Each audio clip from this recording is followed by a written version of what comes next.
Hey Sarah, okay, so this is the shuffling part and stuff comes through usually, so it's not the spread yet, and I'll get to that later. But for now, I just want to tell you what's coming through, just in case what's coming through now is not linked to the past life, okay? So for example, what's coming through, there was a lot of chanting that felt very Native American, and how I'm feeling this is, and this is for you to connect however you can. But don't force anything, and you know, obviously take it with a grain of salt and all that good stuff. But it feels like we're looking at, well, one, it could be a connection to another life as a Native American, in case you've ever felt connected to that kind of idea or that feeling, or you know what I mean. But this can also be that we're looking at spirit guides, quite frankly. Like you might have a strong guide that is Native American, okay? So if you've ever had an inkling about that, or wondered about that, or you know what I mean, like however you might connect with the idea of that, it doesn't mean it's your only guide, but it very well could be the one that's working with you most prevalently right now, or your, like, what they would consider primary one, if that makes sense. So again, if you don't connect, that's totally fine, but that's what was coming through, was the chanting. The chanting can also be coming through. It was very like, it's the kind of chanting that would kind of put you, I want to say, in a meditative state. So if you find that you are having trouble meditating, or if you're not giving yourself any time alone to try to sit with yourself in you know, quiet and relaxation kind of thing, that this would be a message for you to try to find some time for yourself to sit, and to like sit where you allow your thoughts to come in and flow out kind of thing, and just be there and breathe and that kind of thing, if you don't already. So what else? Oh, and if you have trouble meditating, it could very well be that you might actually want to find, like on YouTube, like Native American chants that are meant for meditation. Like almost like trance-like kind of chants, and that might actually help you if you find that you've had issues or problems meditating, if that makes sense. If it's boring, or you just can't get into the right mind frame, like that kind of thing. So just keep that in mind. So that's the first thing. And then the second thing, a song came through that can mean a couple things, but I associate it with like someone who has passed over, possibly recently, but it would be someone that you were close with, or like could have been very close with if you were given the chance, if they had lived longer. Almost like you know how feeling like there's a grandparent where, you know, like the bond was starting so strong, and then they might have passed, and you're like, oh, you know, like they might have gotten to like the beginning of your teenage years, and then they passed, and you're like, oh man, it'd be so nice to have like cultivated an adult relationship with them, like that kind of thing. That's the song. It's the song from that movie Ghost. I'm not gonna sing, but it's the song at the end when he's returning back to the light, to source, to, you know, there's a song that's playing. It's like it's a very like loving, kind of slow, beautiful song. Anyway, to me, it reminds me of that. That's what I link it with, a loved one passed over. So if somebody's coming to mind that has passed over, that it feels like family, it doesn't mean blood relative, but it feels like family. It would just be a message from them that they are indeed around, just in case you have been wondering. And if you don't connect with that, then this has to do with someone that you feel that you lost, but it's never really lost. It's just the feeling of separation. I feel like that's the message overall, is to remember that when you're feeling like you lost someone, or like someone's out of your life, or, you know, and it feels like forever or for good, the separation you're feeling is the ego, and the separation is, it's a very human feeling. So there's nothing wrong with it, but excuse me, when you step back and recognize that there's no true separation when it comes to spirit, that can be a very helpful mindset to dwell in, especially if you have lost someone, if someone has passed away. Like, you've lost the physical essence of them, but they're there, that kind of thing. So connect how you can. What you can't connect with, tuck in the back of your mind for a later time. And I'm going to go ahead and wrap this up, and we're going to get to the spread.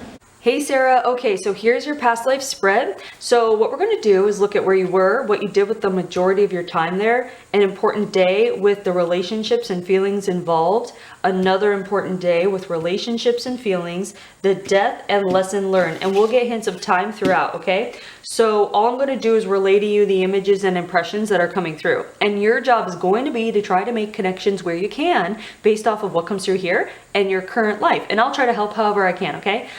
So just keep in mind there are a couple of ways to make connections. You can connect directly and like opposite. So direct connections is when you can directly connect or resonate with what's coming through here. And an opposite kind of connection is, let's say someone dies in a past life of drowning. They may come back and want to stay away from water or be fearful of certain bodies of water or be even paranoid about drowning for no reason. They don't know why, like that kind of thing. So there are different kinds of ways you can connect because our soul likes to experience very different things. But that said, don't force anything. So whatever you don't connect with, you just want to tuck in the back of your mind for a later time because things might connect or click in the days, weeks, months, even year later after these kinds of readings, okay? So just keep that in mind. You might want to grab a notebook and pen because a lot tends to come through. Before I dive into the cards, what I do want to say is another song was coming through, and I don't usually get a lot of songs coming through, but this one was the Never Ending Story.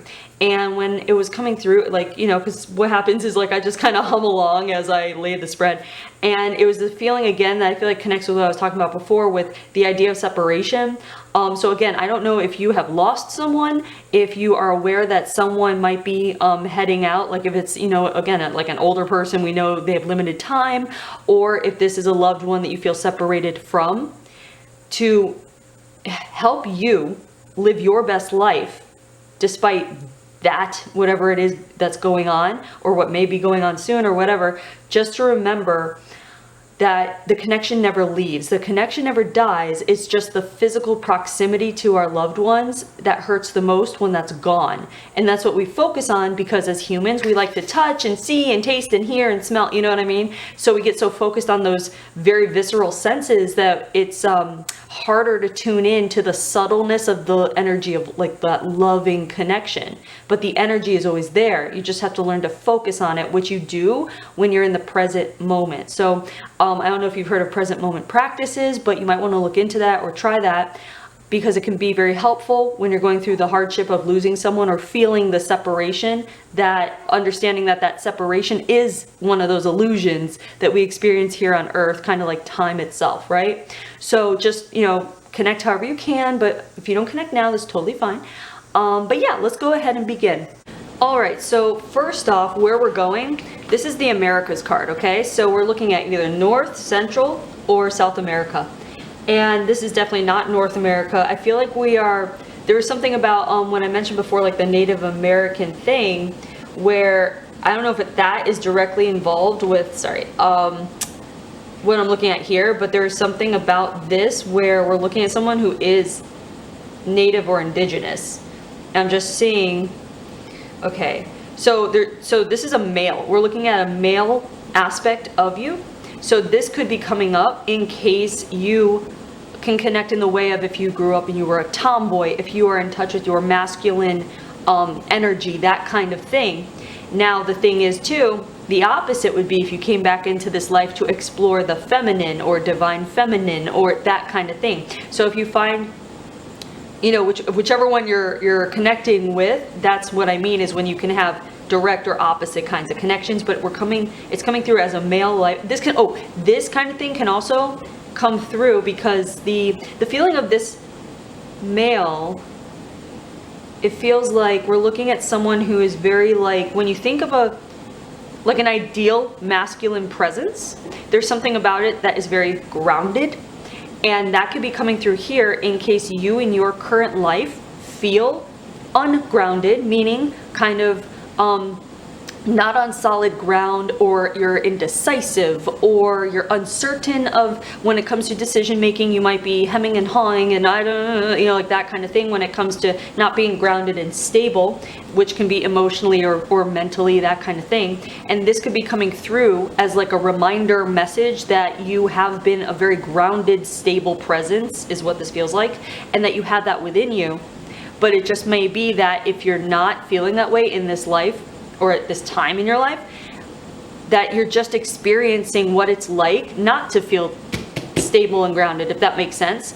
But knowing that, you can choose to be grounded. And honestly, now that we're talking about like grounding yourself and things like that, the chanting I was talking about before, and the Native American, the Native American or indigenous people, the essence of them is very grounded based on their lifestyle and their mindsets. And there's something about it coming through about the idea of like not worrying about things they can't control. And I feel like that would be coming through, again, only if you connect.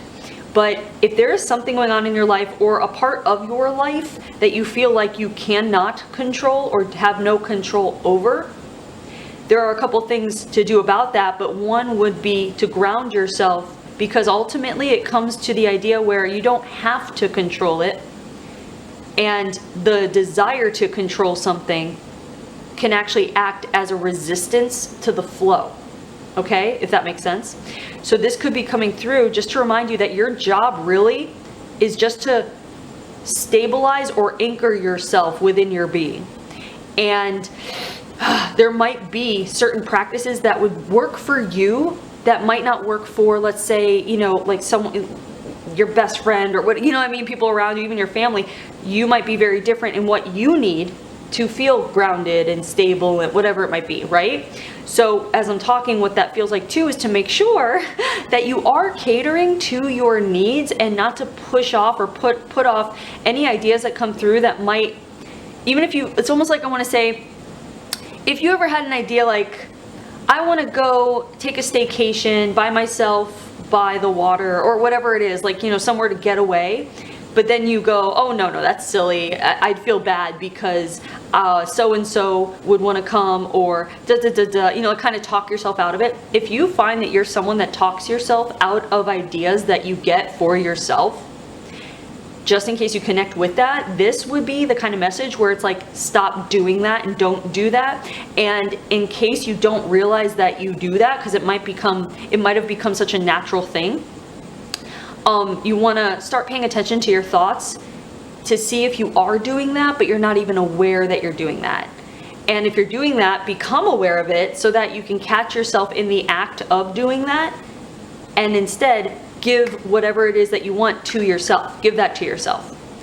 And it's the kind of thing too, because I feel like when I come across people with that kind of, we'll say like issue or whatever, usually it's because they're out of touch with that whole inner child thing. And I know a lot of people talk about the inner child healing and all that, and there's a lot of good that can come from that. If you're not drawn to it, then it's fine. But if you haven't heard of it or it sounds interesting, go look into it, because the whole thing behind inner child healing is about giving to that inner child what they did not have when you were a child. Whether it was love, affection, attention, emotional support, whatever it is. So that in visualizations, using visualizations, which are very powerful, you can give that child what it didn't have. And healing that is healing yourself in the present moment. Again, because time is an illusion. So whatever you heal in the past, you're healing parts of your present. And that actually goes for future too, oddly enough. It's kind of a cool concept. Anyway, so getting back to this is you might need to ground yourself, and that could just simply be by going into nature, giving yourself you time. And I know everyone harps on meditation, but why it's so good is because it teaches you how to allow thoughts to come in without attaching to them so that they can flow out easily and you don't get bothered. It doesn't cause you to become reactive, whether emotionally or physically, you know what I mean? So just little thoughts, because that can help with grounding yourself. Because a lot of times when we're not grounding ourselves, it's because we're letting our thoughts kind of spiral. If you think of those spiraling thoughts people get, if you do, by the way, think of it like a helicopter blade, you know, and it lifts you off the ground. It's ungrounding you as you give in to the thoughts that are basically controlling you or thinking you versus you having power over the thoughts. Again, food for thought, take it with a grain of salt, connect however you can. Yeah, so anyway, so what I'm feeling here feels, we're going south. So we're looking we're looking at Central and South America, and the reason why I'm kind of going between them is it almost feels like we might have started Central and then gone south. And I'm trying to see if this is because it's like a tribe moving, a community moving together, or if it's just you moving. And the thing is when I say tribe, this doesn't feel like ancient times, that we would consider ancient times. Like, I'm not looking at someone, like this aspect of you, I'm not looking at someone who's like wearing like a loincloth in the Amazon forest tribal kind of thing, which I've gotten a few of, quite frankly. This is someone who's actually like wearing a shirt, and I almost want to say there's something, hold on, could be, what's coming through is that, what's that word? Okay, so bear with me, I'm not good with geography, but there's something where, like right off the bat, I'd be like, oh, this is someone from Mexico, but that's because it's the surface, like, that's what I would first think of. But as we're going deeper, there's something like, I know there's a place called Paraguay or Paraguay, and I'm very sorry if I mispronounce that, no disrespect, but please look that up and see where that is. Paraguay, if that is in Central or South America, and if not, then it would sound like that. It would have the Aragua, that kind of sound, Aragua.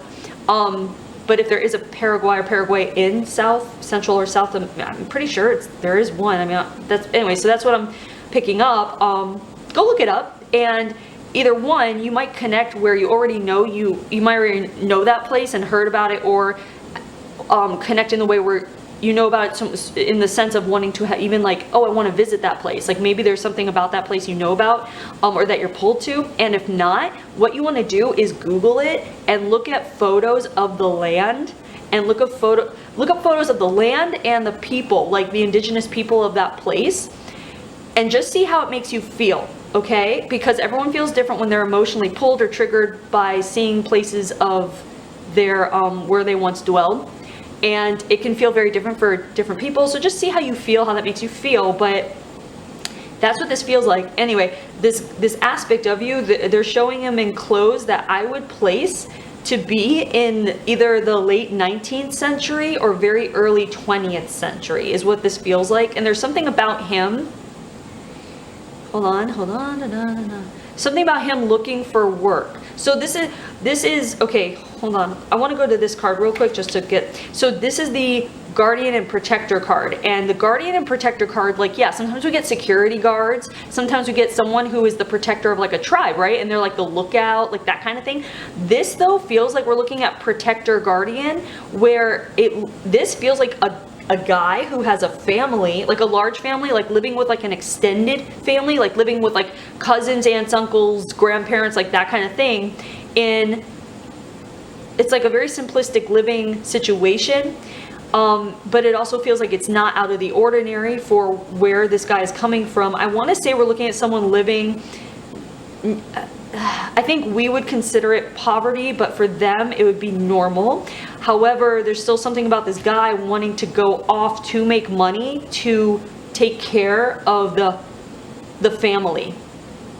And this is really interesting. It's almost like, I want to say, like how immigrants come to, they make money and then sending it home for the family, because what they can make in somewhere else can be a lot more than what they can make at home, and yet there's the separation.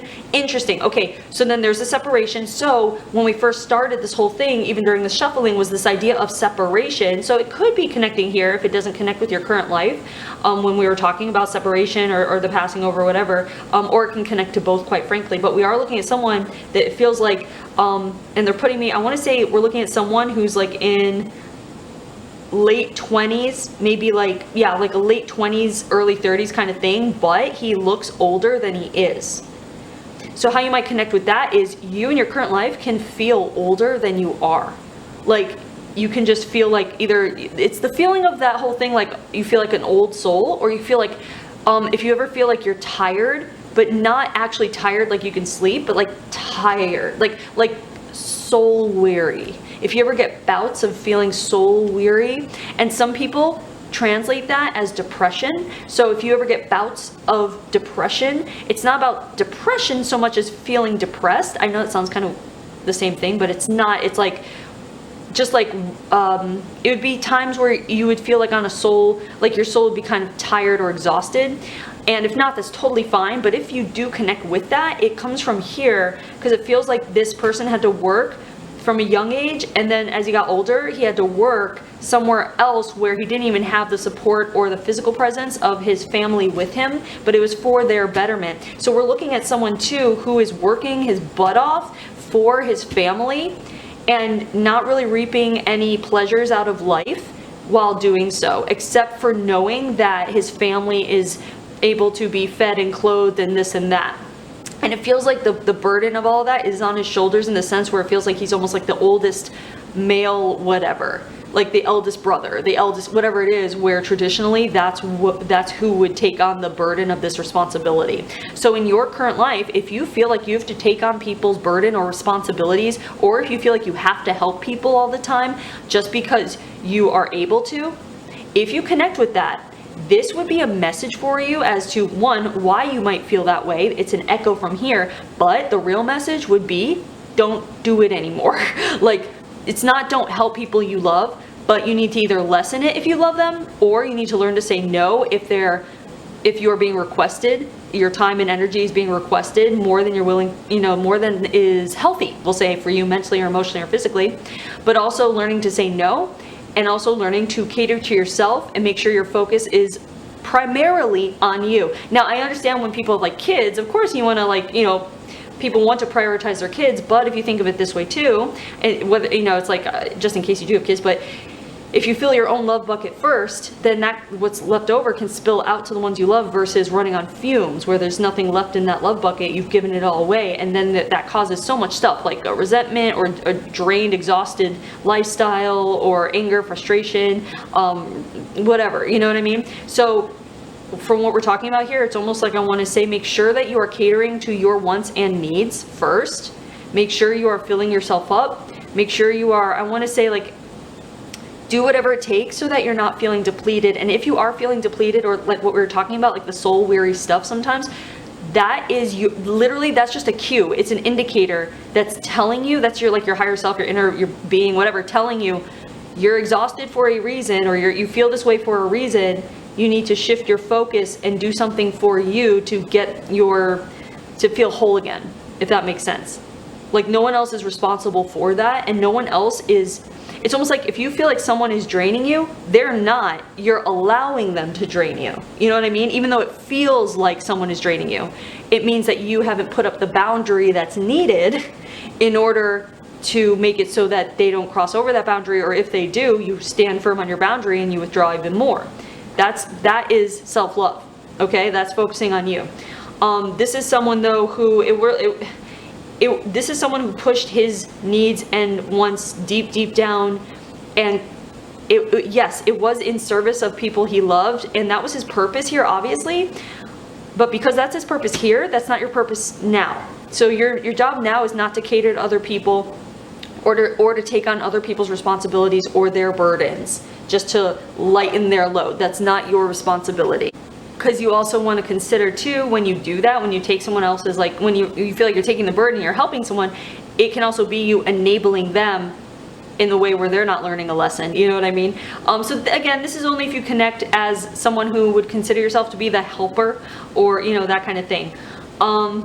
Yeah, so let's see. Oh, also, based on what we're looking at, however you feel about the whole immigration thing, that's been obviously going on for a long time, but it's been very prevalent in news and all that kind of thing, in the past few years particularly. So you want to pay attention to, again, how you feel about that. Were you triggered when you read articles, or you hear about it, or do you get triggered? How does it impact you emotionally, if at all? Okay? Because if not, that's totally fine. So it's just, again, it's about how you connect, and if you don't connect, that's fine too. And what else did we talk about here is, this can also indicate this was a really big family. So when we see that, you may have come back in your current life, and you might be, one, all about your family. and also wanting to create a big family as a direct connection, right? But also as a direct / opposite connection, bear with me, is you might have come back in this life where you're like, I don't know if I even want kids. I don't know if I, or it could be where you came back in this life born into a family where it was a very sparse family, where there weren't a lot of cousins and you didn't have siblings maybe, or, there was maybe one auntie or, that kind of thing, because having chosen such a large family and having to take care of them here, that would also indicate the possibility that you'd come back and be like, I don't want to deal with a huge family anymore. I need some peace and I need some breathing space. You know what I mean? So however you might connect to the idea of having a big family and also your participation in the big family thing, right? This can also be, if let's say you have a smaller family, you might also experience feelings of like wanting a bigger family. Because here it was such a profound, or I want to say like a top priority, that if you don't have that huge family in this current life, that you might get feelings of like, where are they? Where is everyone? That kind of thing. And if not, that's fine. Don't worry about it. But those are like little things that we can see. So just ideas of how you can be making connections as well. So anyway, keep that in mind. Keep making connections where you can here. Let's see what's going on. Okay, we're going to go to the next important day. Or the first important day. So this is the enlightenment card, and this is often coming up when we see like someone having a day of like, aha, oh, interesting, like where there's like just a new concept or a new perspective taking place. And then the relationship cards is the friends cards, which kind of is self-explanatory. And then the feelings here, this is kind of lonely, nostalgic, okay? So here on this day, we're looking at him already having moved, and then nostalgia's coming in because I feel like this is a day where we're looking at him kind of like sitting and like missing a family, but it's also the feeling of missing something that isn't actually there. By that I mean nostalgia. It's almost like when you're nostalgic and you're thinking back to like the good old days, it's not always as you perceive it in the present. When you look back in time, it's almost like looking back through rose-colored glasses, and that's not bad. It's just that's what we're looking at here, is like him missing his family just because he's not with them, but he's also not taking in or factoring in how tough it was to actually be around them, because he would just all the, there'd be complaining, it'd be loud, there'd be no time to really think, or really no rest.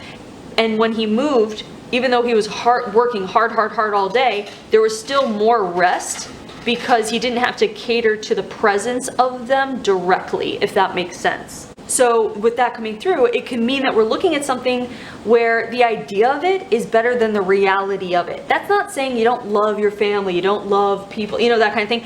But I want to say, if anything, if you connect with this at all, that if you have any ideals or memories of things or people or places, whatever it is, that if you're missing it, or you ever feel like, oh, I wish I was back, or I wish it was the same as it used to be, or this or that, it's very common to look back again through rose-colored glasses, and that often really takes us out of the present moment a lot. And so it's almost like, make sure that when you're dwelling in a past, or wanting things to be how they used to be, or whatever it is, if that connects at all, that it can be that you're idolizing something that wasn't maybe as great as it was. And it's not to say, oh, well, time to remember the bad parts and remember how it's not like that. I'm not saying that.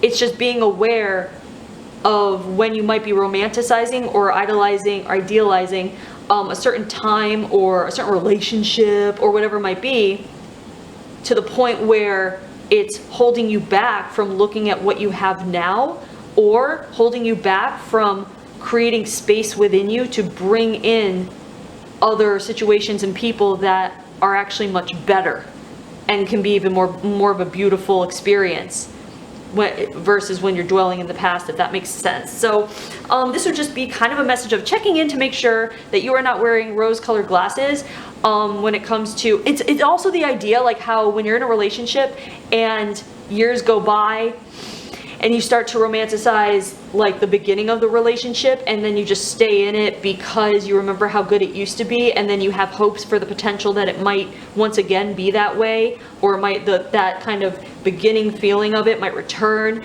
But that's limiting you, because it's kind of a refusal to look at the reality of the moment and simply dwelling on the beginning of that relationship and holding on to that like it's the reality of the relationship now, right? Like that kind of concept.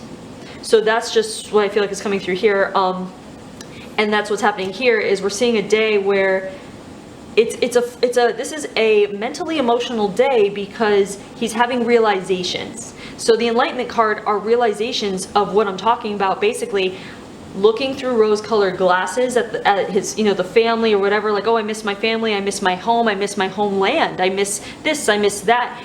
And it feels like as he's dwelling in this kind of depressive mode, it's a bit of a depressive mode, it feels like the people he's with presently, he's made friends. He's gone away, he's working, he's made friends, he's bonded with people, which it's almost like I want to say these are people that you can consider soulmates, because soulmates are just people that we connect with to learn lessons from. It doesn't mean it's romantic always, and it doesn't mean that it's for a lifetime. It could just be for a conversation.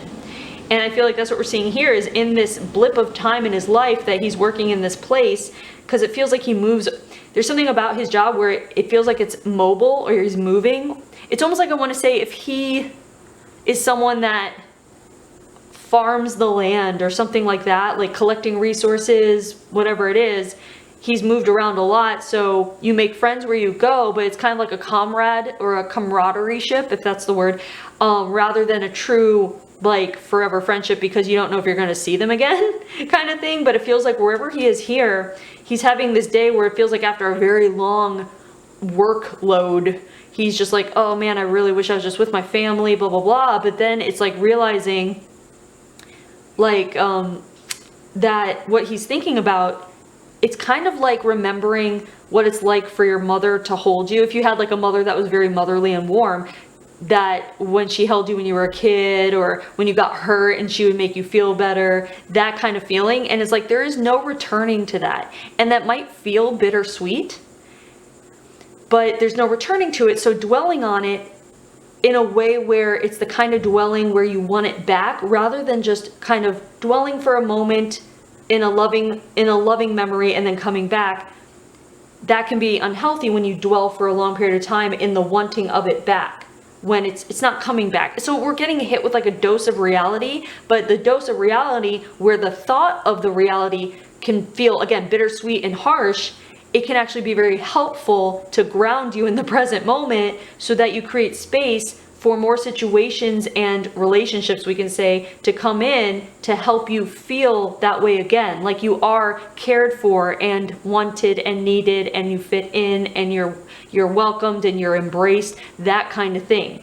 So however you might connect with this, it could be that you're connecting where at this time in your life you might feel like you're not being embraced. It can maybe feel like you might feel alone. You might feel like you are missing something, like that childhood maternal warm embrace kind of thing that you kind of, it's like a romanticized version of a mother. If a lot of lucky kids have that kind of presence in their life. Other children grow up without it, kind of thing. So that's why I just say romanticized, because it is something I think that everybody desires to have, even like whether they have it or not, but understand that you can create that for yourself. Again, we're looking at when you let go of control of wanting it or needing it by looking through rose-colored glasses to the past and dwelling there. Because that's not the only place you get what you need from. So what am I saying? So it's almost like the kind of thing where we tend to dwell in the past because that's the only thing we know, really. That's the only thing we know of up until now, is looking, because we can look back and look at memories in the from the past and look back and see it. We can't look into the future and say, oh yeah, that's definitely there, because we don't have it in solid black and white telling us that it is there. We just have to hope and have faith, right? Well, in all of that, the best thing you can do, again, is come back to the present, try to let go of the control that you need. It's almost like the control of holding it there, holding it in your life, and by that I mean holding on to the past. If you let go of that, whatever it might be in your life where you feel like you were holding on to, and this might be a message for you to look and check in with yourself to what you may still be holding on to in the past that you need to let go of, so that you can create space to allow things in. It's okay. The best example coming through is the idea, again, when you're in a relationship and you break up, you have this hope and you hold on to the hope that things might be resolved. So you're still holding on and dwelling in the past of a relationship rather than letting it go, because you can't control it, but it feels like you can, but you can't. And when you let go of the need of like holding on to that feeling, or the hope, we can say, this is where you let go of hope, right? Because it's holding you back in this sense. You open up to another relationship that's even better, that you wouldn't even know about, or that you can't even anticipate, or can't even like imagine, kind of thing, until it's actually there. So that's what I feel like this is also him realizing, I need to let go of this romanticized version I have of being home with my family, because when I'm there, it's loud, it's chaotic, everyone's looking to me to solve their problems. I don't get sleep. You know what I mean? Like it's crowded. It's stressful, like that kind of thing. Like things you don't want to say about, we'll say your family, right? But being realistic about it is helping yourself. And that's what this is all about. Again, we're talking about self-love, catering to yourself, understanding like you don't need to take on the burden of other people. So that's what we're looking at here, is him reining himself in from his rose-colored glasses of being home, coming to the realization and accepting the realization that actually being home may not be the best thing for me, because really it's this way. And then coming back to the present and kind of acknowledging the present relationships that he has right now and what he's learning from them, and being able to fully enjoy the newness of making these friends. Whereas before, it's like you can't enjoy what's going on right now if you're so focused on what you think you want that was back then, through those rose-colored glasses, if that makes sense. So this is a big day, because he's not particularly a spiritual man, but this mental and emotional process he's going through on this day is a very spiritual thing. And that's another thing that might be coming up for you to recognize, that your mentality and emotionality and even your physicality, these are all spiritual components of your life. They all work. They're very spiritual. Even like a lot of people think spiritual is just like, the divine. That's not true. Like you can be such a participant in your spiritual journey simply by being present to your mental functionings, your thought processes, your thought patterns, your emotional reactions to certain thought patterns. All of that is spiritual. So we're also looking at the idea of what you label as spiritual.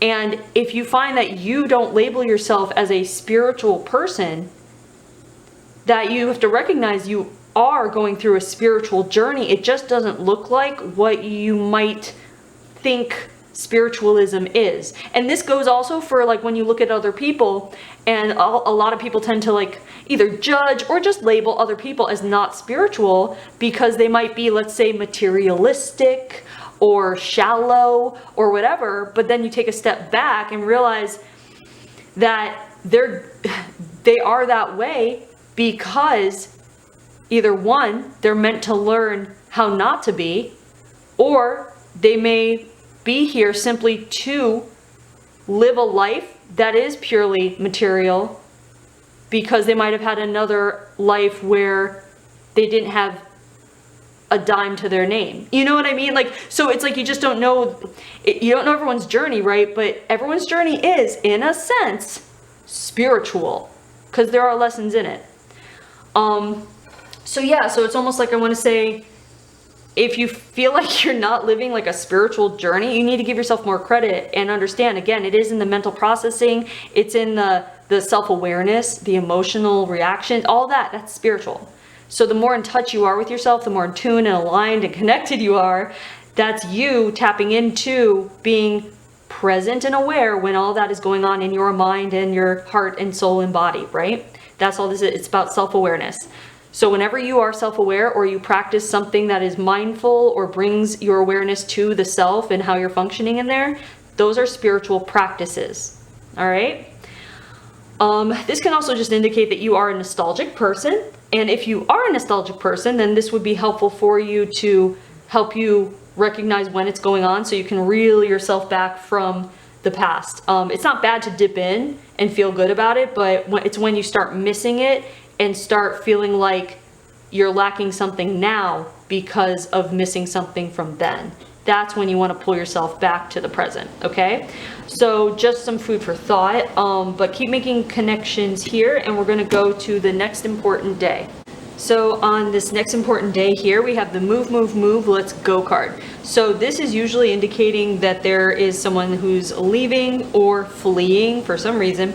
The relationship here is the soul group card. So the soul group card is different than soulmates in that how we were talking about soulmates are people you meet and you have contracts with to learn lessons from, and it can be for romantic or not, or it could be for a moment in time or a whole lifetime. The soul group card, these are people who would speak your language, who are of your tribe, who are your people. You like soulmates can actually be like end up being what you would consider enemies even, because you might learn a harsh lesson from them. Soul group people, you're learning lessons, but more like you're growing with them. They help you grow. They usually are, again, when you think of like your vibe tribe, these are people who are encouraging your growth, who help you expand your mind, that kind of thing. So this is soul group. And then here we have the feeling card is the held back card. So, so what we're seeing here is this is someone who is constantly moving around and constantly having to leave people that he loves or gets along with, or basically we are looking at someone who is in a constant state of missing someone or people. And this seems to be a perpetual state of being for this lifetime. So how this might translate in your current life is if you are someone who is it's not overprotective, it's more like possessive, territorial, or needy or clingy. And I say those words with no judgment. Like these are not bad things. These are just like to help you understand like certain personality traits kind of thing. So, you know, clingy, needy, usually we put a negative like twist to them, but this isn't negative. This is like literal. Like if you find like you want to, this could even be like seen in children, like if you're a child and whoever your guardian was, or your parent or a sibling, someone you love, if you just didn't want to leave their side, or just held on to them, or were really upset when you had to part ways, separate for some reason, even the kind of thing where it's like, okay, time to go to school. No, I want to stay home. I want to stay with you. Like even like those kinds of little separations that everyone goes through. If you had a particularly hard time with that kind of thing, or in relationships now, you know, again, or if you have kids, like just really like it would be that would be you being what they call like a helicopter parent, right? You just like hovering over. That all comes from, if you connect with that at all, it would come from here. Because this is a life where, again, this aspect of you was constantly having to leave, like constantly having to part ways. And so that would be translated in someone in this life, we'll say, who doesn't want that or doesn't like that, or you might, or even like a slight, almost like a anxiety to even panic, you know, like that kind of thing. Thoughts of like, if this might be the last time I see them, or if you're just, again, very protective of your people. So that would be like a direct connection based on here not being able to sustain or maintain relationships for periods of time, or I want to say for as long as he wanted, because he had to move on to the next job, we'll say, right? Now this can also come in your life if you're the opposite. If you are someone that even like you would put up walls, it takes a long time to get to your inner circle to warm up to, kind of thing. Like it would take a long time for you to get to a point where you would let someone in your world enough that you would miss them when they're gone. Almost like a safety measure, security measure, what's it called? Like a self-protective measure so you don't get hurt because of what he had to go through here, constantly having to be missing them.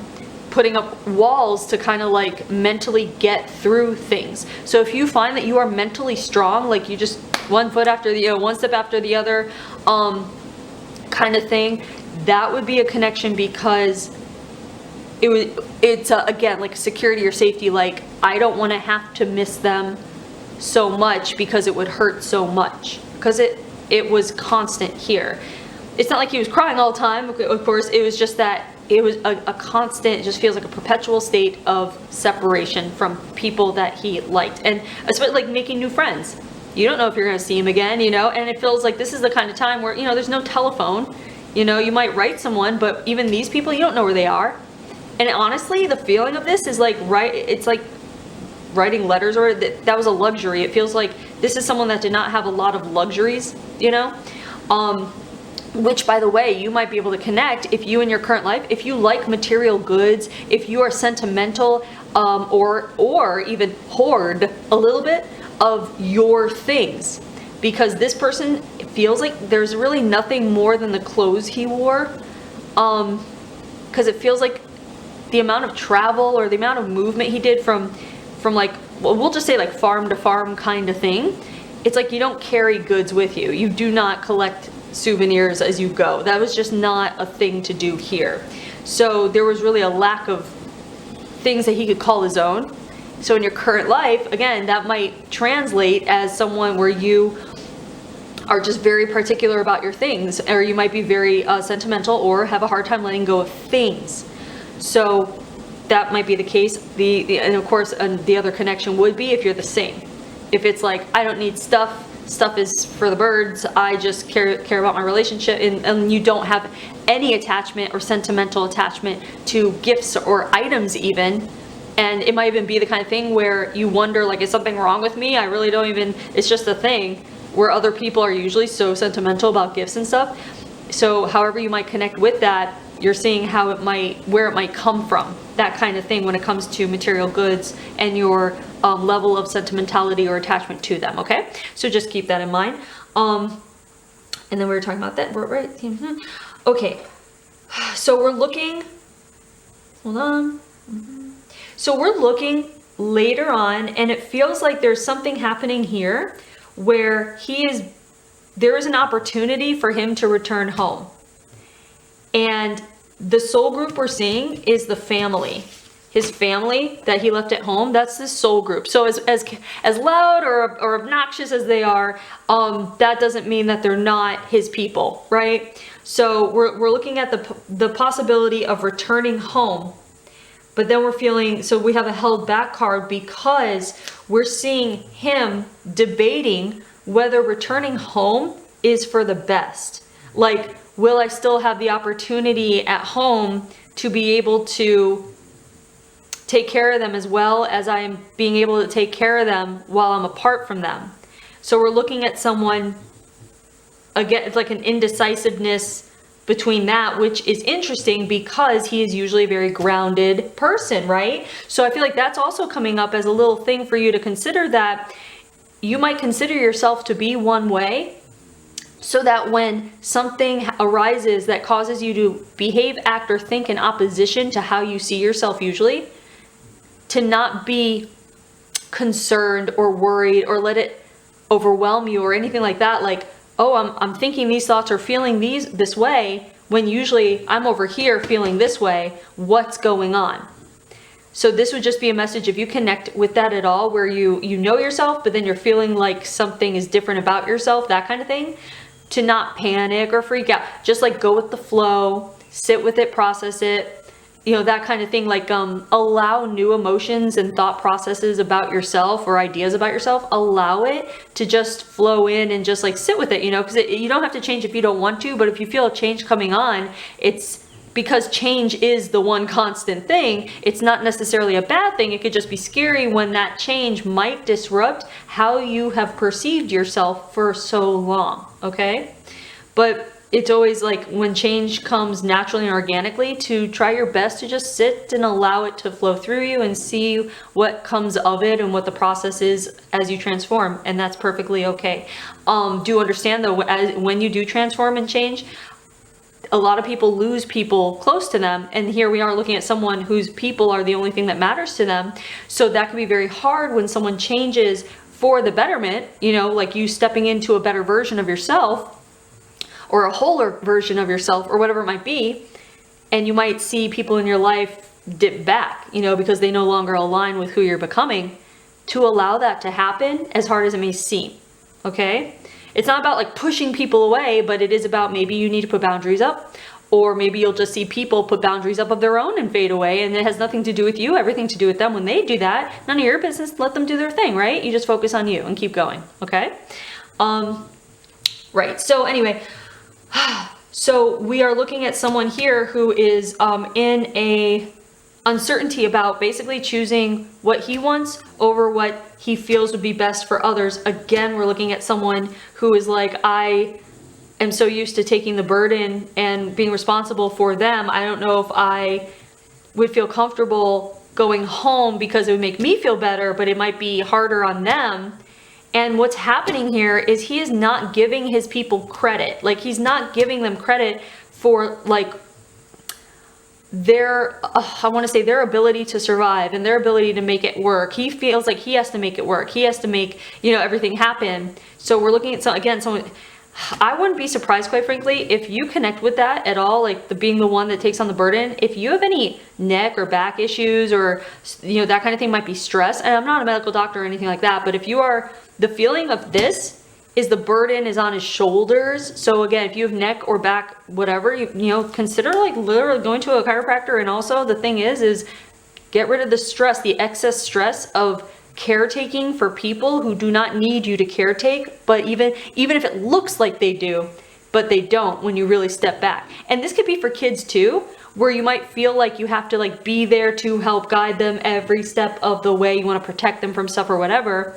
You know, a lot of parents do that when really you kind of have to let your kids, in a lot of situations, kind of handle it themselves and make mistakes and learn that way, that kind of thing. So connect however you can with that. But I'm just trying to see what he ends up doing.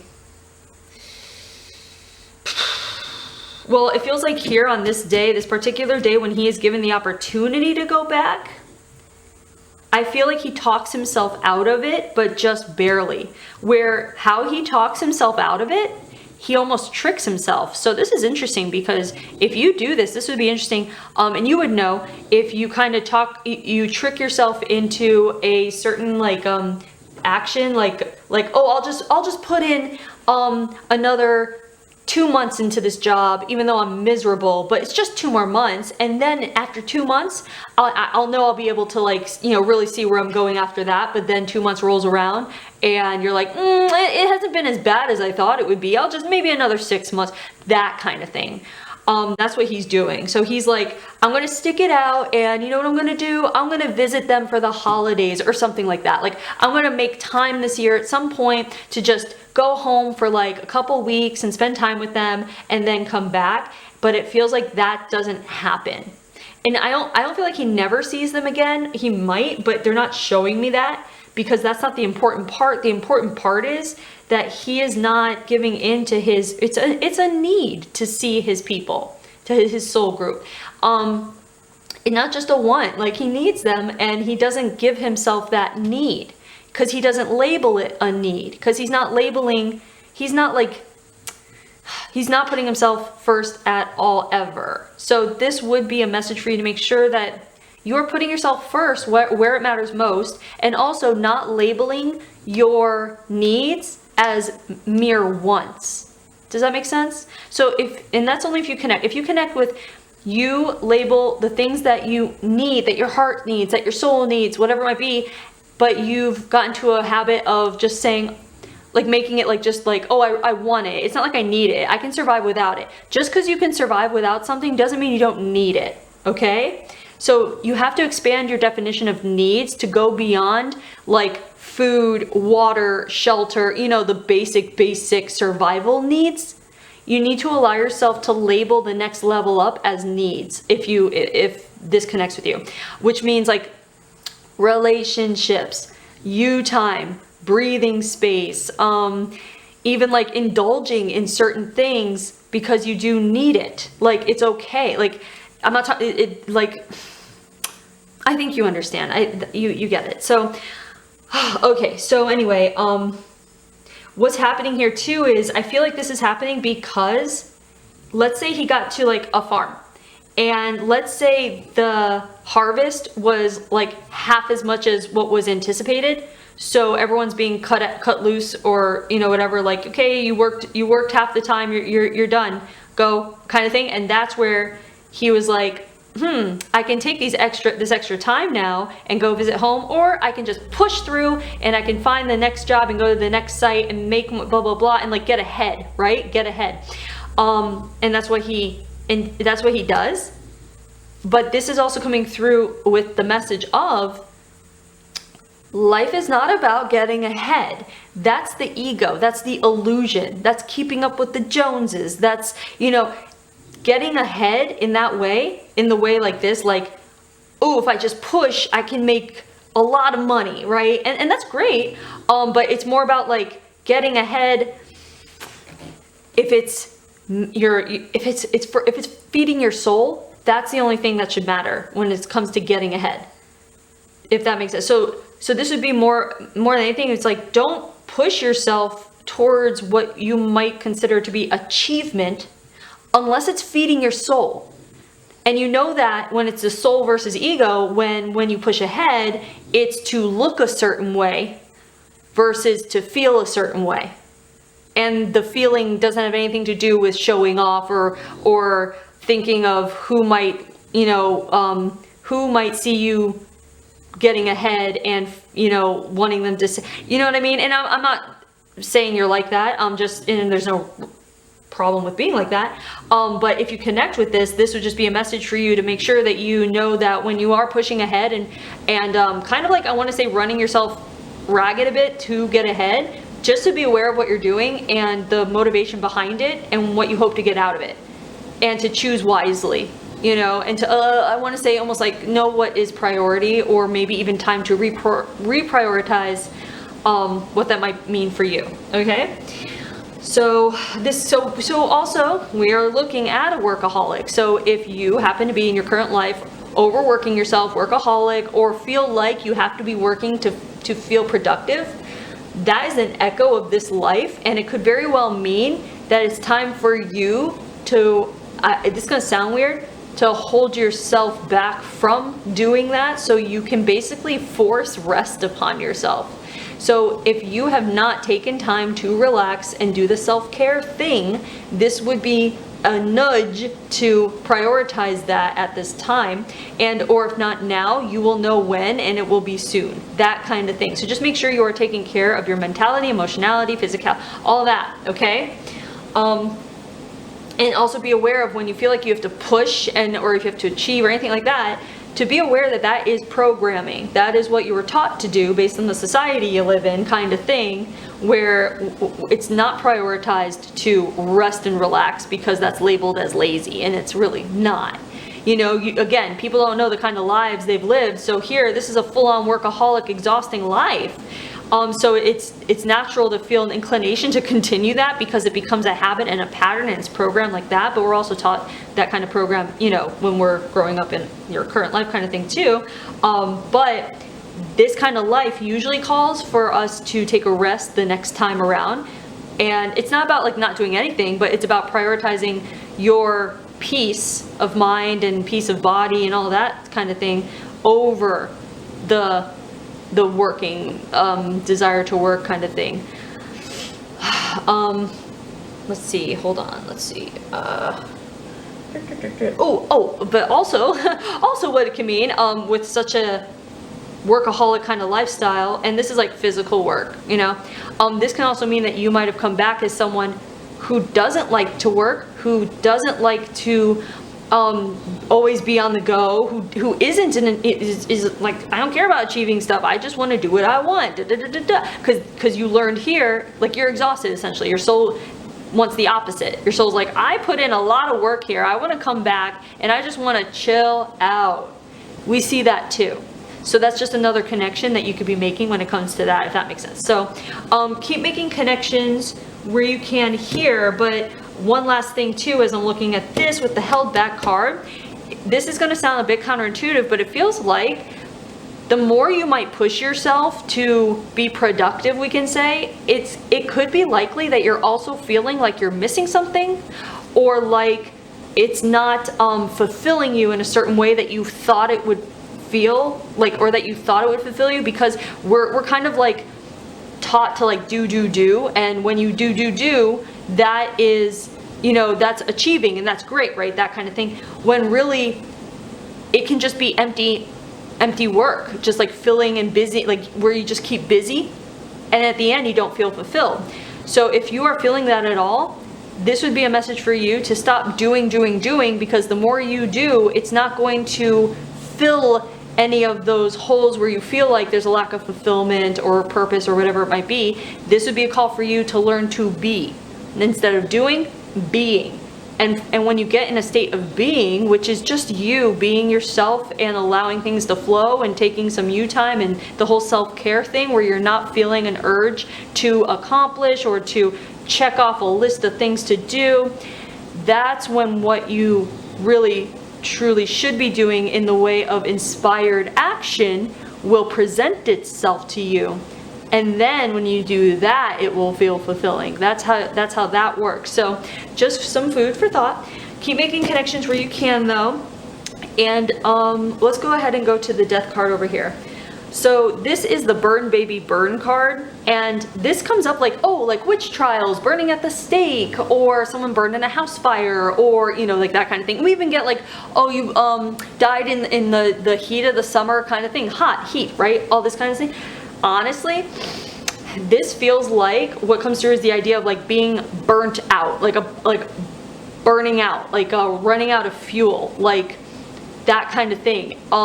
So how that might be a death is like, basically it feels like a death by exhaustion, where it's just like you shut down. And it could have been something like, oh, one day a stroke or a heart attack, or you just fell asleep and you were done. And it could be when you're much older. Those details aren't coming through, but what is coming through distinctly is the idea that you burned out. And it's not about being set on fire or anything like that. And it's not about, I mean, it could be a heat stroke while you're doing like this kind of work. It could be a heat stroke actually. But ultimately, even if it is a heat stroke, yeah, that would make sense with the burning thing too, but it's a burnout. So I feel like this is just coming through again to make sure that you are not overworking yourself or burning yourself out when it comes to even like one area of your life where you cannot let go of. So you just keep at it, and it just, if something is coming to mind right now when I'm telling you about that, that's what we're talking about, okay? Trust it. If nothing comes to mind, then tuck this in the back of your mind for a later time, because things might connect or click later, like when you're actually in the mode or act of doing that thing that you overdo. You might be able to stop and catch yourself and be like, ah, that's what she's talking about. That kind of thing. So just food for thought, keep that in mind, keep making connections where you can. Based on this lifestyle too, you might be someone who does not like to be out in the heat or the sun, or in like where it's like an open space out under the heat of the sun kind of thing, like where summer is not your friend. That would be an opposite connection to this, where that's just him working his whole life, so it was part of his life, so it was very natural to him, but it was also brutal. It's a brutal environment.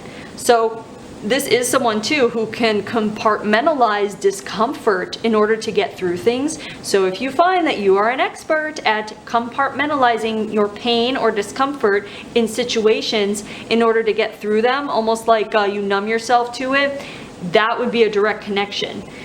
But this would also be if you connect, it would also be a message for you to be aware of that, and so you can just be aware if you are compartmentalizing or not feeling things that you should be allowing yourself to feel in order to tell you that this isn't something I want to do. I should probably, you know, move on from this, like that kind of thing. So, because there are a lot of pros when it comes to having the ability to like put a wall up and numb yourself and move forward. You can get a lot done with that. But the cons of that is that there are some things you are supposed to feel that are your intuitive indicators to leave something alone or move on or this or that, okay? So just that kind of thing. But keep making connections where you can here. The other thing about the heat thing would be that you're fine in the heat, it doesn't bother you, you don't, again, because of the compartmentalization, that would be the direct connection. But opposite, a lot of times when we see someone in the full heat of day, every day here, working hard, that like sweating, all that kind of stuff, a lot of times they like to come back and find a colder weather climate to live in kind of deal. Or they're people who, like, if it's summer, I'm gonna stay in, I like the AC, or like that kind of thing. So keep making connections here, and we're gonna go ahead and move to the lesson card. Okay, so for the lesson here, we have the boundaries card, which makes sense. I feel like we were mentioning that throughout. So the thing with him is, what first comes to mind is the idea, based on what we were just talking about, is how he has boundaries up from allowing things to bother him that allow him to move forward. And now saying it like that, it sounds really good. So there are good boundaries you can have for yourself, but then, like we were talking about before, those boundaries also hold off intuitive inclinations where it's telling you, don't do this. Like the kind of thing where he could have gone back to his family, that's where he put a boundary up to his own wants and needs, for the sake of the ego that comes through, that's like, no, make more money and take care of them. It's almost like what happened was, again, like not giving them enough credit, like they want to see him. Like they would want him to come back and visit, even if it meant not getting the same amount of money for a month or 2 or 6 or whatever it is, because it's about the love, the relationship.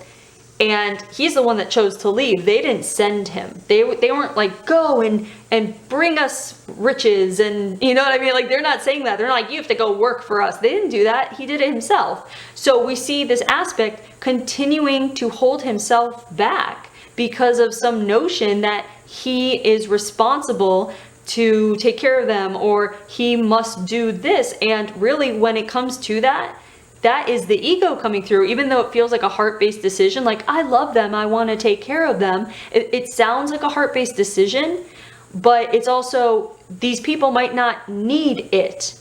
You know what I mean? Like, just because he wants them to have a better lifestyle or living, it doesn't mean that they need it or even that they want it. It's the kind of thing where they would be perfectly fine with what they have, and then when he gives them more, it's just more. It's not like their entire lifestyle changed and they needed more from him. You know what I mean? So we're looking again at there can be boundaries you put up for yourself and then against yourself. And I feel like the boundaries card here is coming up for you to take a look at yourself, to see what boundaries you have set up for yourself, in the way that there would be a boundary, let's say, where you are not, let's say, giving yourself permission to think a certain way, to want a certain thing, to do certain things, because you have put up that boundary for whatever reason. It could have been, programming in your childhood, or something that hurt you that put the boundary up, or something you were told one time that told you you can't do this, and then you put the boundary up yourself saying, well, I guess I never will. Like that kind of thing. And that's very normal and human, but this would be a call for you to check in with yourself, where you are now that you're more aware, and you're quite capable of doing this, able to find those boundaries and put the boundaries that hold you back, put them down. And then the boundaries that you have up that are healthy for you, just, reaffirm them, and that's fine. But this is also, it should be a continuing process. I want to say almost like, just make sure that you continue to check in with yourself. And how you know when it's time to check in with yourself is when you feel limited. When you're feeling limited in some way, like we were talking about before at one point, something about you talking yourself out of something, that kind of thing, that's a limitation. That's where you want to check in and go, wait, why am I talking myself out of this? Where is this voice actually coming from? That kind of thing, because that's a boundary. So it feels like this reading is about overall getting you moving forward past boundaries that you may feel like others put up, but are most often boundaries you have put up. It's almost like the kind of thing where like you would think, like, why would I put up boundaries against myself? And it's like, no, that's very human. you know, especially with women. That's very human and very normal. So I feel like that's the goal here, is to get you looking at what boundaries you have, what boundaries you've put up, even boundaries other people might have put up or whatever that are holding you back, and giving yourself permission to let go of those boundaries and to move forward or move beyond those boundaries, you know? This can also be the establishing of boundaries too, or healthy boundaries when it comes to, I want to say, giving yourself things. And that's how what's coming through is like, because where I'm going with this is it's shooting me over to the friends card and the soul group card, almost like if you have any boundaries up when it comes to allowing people into your life, just almost like I want to say reassess those and what kind of boundaries they are, to make sure that you're not keeping people out of your life for reasons that have to do with more ego-based than heart-based, because there could be people you might be keeping out that are there particularly specifically for your best interest slash growth slash evolution slash expansion of consciousness slash, you know, like all those good things. And it's almost like I want to say what this feels like is the boundaries might be there because without them it might put you on uncomfortable grounds, because it might be like people make this is interesting. It's kind of like, I want to say there might be people who want to come into your life that you at first might be like, I don't know. And it's not like a red flag or anything. Pay attention to red flags. But this more feels like, I don't know, because I've never had a friend like that. Or I've never known someone like that, so I don't know what to expect. But the vibes are good. But I'm just a little bit, you know, like, I don't know how I feel about this because it's a new kind of person. You know what I mean? And again, feel the energy more than what they look like, sound like, whatever it is. It's about the energy. But it feels like more like if there's a boundary where you're just like, no, like right away to someone that you're not used to being in your life, but they have good vibes, but they're just not your usual cup of tea. I feel like I know this is kind of specific, so just bear with me. And if you don't connect now, it could be that some person or people might be coming into your life soon, to give them just like a chance and to lower your boundaries a little bit and give them a chance, and just at your own pace, see how it feels, because there are people who are meant to impact us in ways that we signed up for on a soul level, but they don't look like what you think they should look like or sound like or that kind of thing. So I usually don't get something that specific with lessons, but that is what's coming through. So anyway, keep making connections where you can with the boundaries card. And yeah, so there is your past life. I hope you enjoyed it. I hope you're able to make some connections with this. And thanks for letting me read you.